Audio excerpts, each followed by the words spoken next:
Experienced riders are abandoning these 7 cruisers so fast that dealers cannot even give them away at auction prices. While manufacturers keep pushing these models as premium machines, seasoned riders who actually know motorcycles are voting with their feet, walking straight past them. Industry tracking shows that riders with over 15 years of experience have reduced their purchases of these specific cruisers by a staggering 48% in 2025.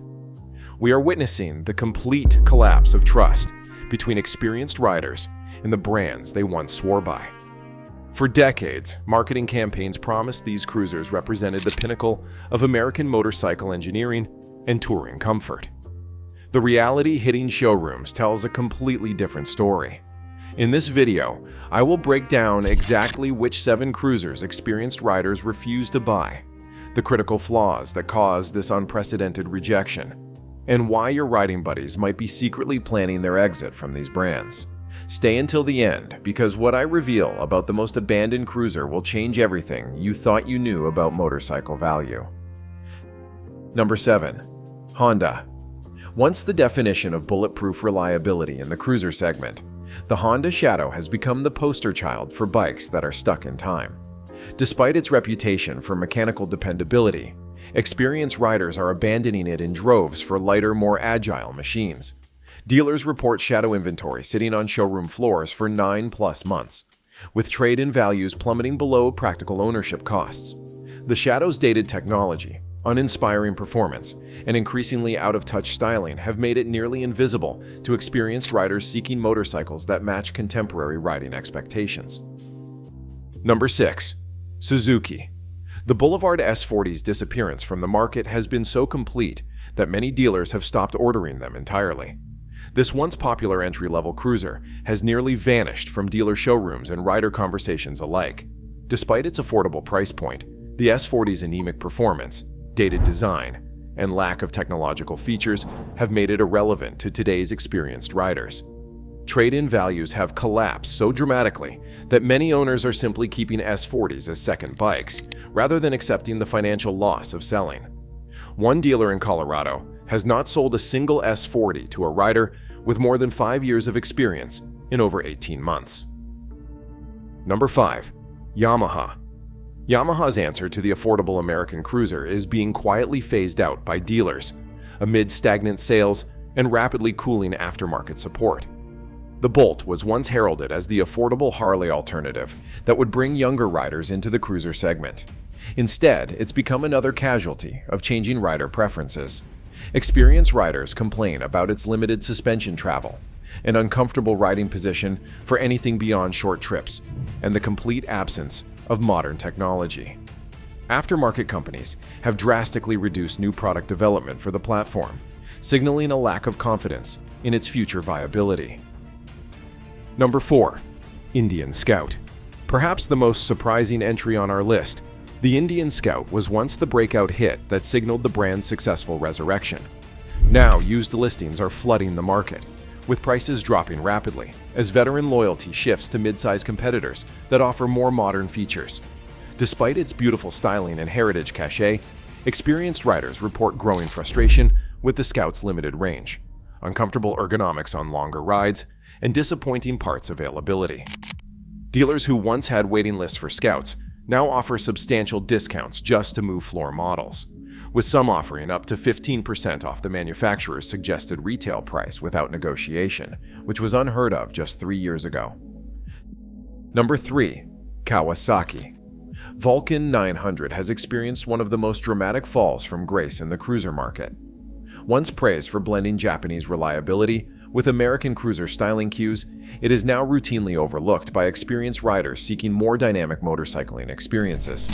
Dealer inventory reports show Vulcan 900 sitting unsold for an average of 7 to 9 months, with floor models often bearing multiple price reduction stickers. Experienced riders cite its substantial weight, limited performance envelope, and a complete lack of technological advancements as the primary reasons for abandoning the platform. One dealer network reported their Vulcan 900 sales to riders with 10+ years experience have dropped by a staggering 67% since 2022. Number 2. Harley-Davidson. The bike that was once considered the gateway to big twin Harley ownership has become a monument to the brand's current challenges. Softail standards are now sitting on dealership floors for 8+ months, with dealers bundling increasingly desperate incentive packages just to generate interest. Despite Harley's strong brand loyalty, experienced riders are walking away from the Softail standard, citing its steep price-to-performance ratio and the availability of more versatile options from competing brands. The decline is so severe that some multi-line dealers have created separate financing programs just for Softails, offering terms that would have been unthinkable during the brand's heyday. The Softail standard's collapse signals a profound shift in what experienced riders value in their motorcycles. Number 1. Triumph. The most shocking abandonment story involves the Triumph Bonneville Bobber, a bike that still turns heads, but has become a financial trap for owners. Despite its undeniable beauty and strong initial appeal, experienced riders are dumping bobbers at an unprecedented rate, with used units flooding classifieds as owners chase more versatile machines. The bobber's extreme style over substance approach has proven unsustainable for real-world riding, with owners reporting significant ergonomic discomfort on rides longer than an hour, limited cargo options, and nearly non-existent passenger accommodations. What's most telling is how quickly the bobber transitions from dream bike to trade-in the ownership cycle. Industry data shows the average bobber is resold within 18 months of purchase, compared to 4+ years for other premium motorcycles. The numbers do not lie. Third quarter 2025 data shows a devastating 48% drop in experienced rider purchases across these 7 specific models. Some dealerships have not sold a single unit to a veteran rider in over 6 months. I have visited showrooms from Seattle to Miami where these bikes are collecting dust, and sales staff look increasingly desperate. This is not just a temporary market correction. What we are witnessing is nothing short of a silent catastrophe. Major dealerships across the country are sitting on inventory that has been on the floor for 8 to 12 months. Off the record, sales managers admit that experienced riders walk right past these bikes as if they are invisible. Auction house data tells an even grimmer story. Wholesale prices have crashed 35 to 45% below book value. Banks are frantically trying to move repossessed units, sometimes accepting bids well below what would have been laughable only 2 years ago. One auction manager in Texas said they are practically giving away certain cruiser models just to clear warehouse space. The demographic shift driving this collapse is undeniable. Riders with 15+ years of experience, the backbone of the cruiser market for decades, are abandoning traditional brands at unprecedented rates. They are not quitting riding. They are migrating toward lighter, more versatile machines that better fit evolving riding styles and expectations. Most troubling is the disconnect between manufacturer messaging and dealer reality. While marketing departments continue to push heritage narratives and lifestyle branding, dealers are quietly offering massive incentives just to move these models off the floor. One major multi-brand dealer in California admitted they are financing certain cruisers at 0% for 72 months with no money down, and they are still struggling to find buyers with decent credit. The resale value collapse is collapse for current owners. Cruisers purchased just 2 to 3 years ago for $12,000 to $15,000 are now struggling to fetch $7,000 to $8,500 in private sales. Some models have seen their value plummet more than 40% from peak prices, creating financial nightmares for owners still making payments. I have collected dozens of trade-in horror stories from riders across the country. Dealers are offering $4,000 to $5,000 on bikes with outstanding loan balances of $8,000 or more, leaving owners underwater and effectively trapped with machines they no longer want to ride. The online classified landscape has become a digital graveyard for these 7 cruisers. Bikes sit unsold for months, with desperate sellers dropping prices week after week just to generate a phone call.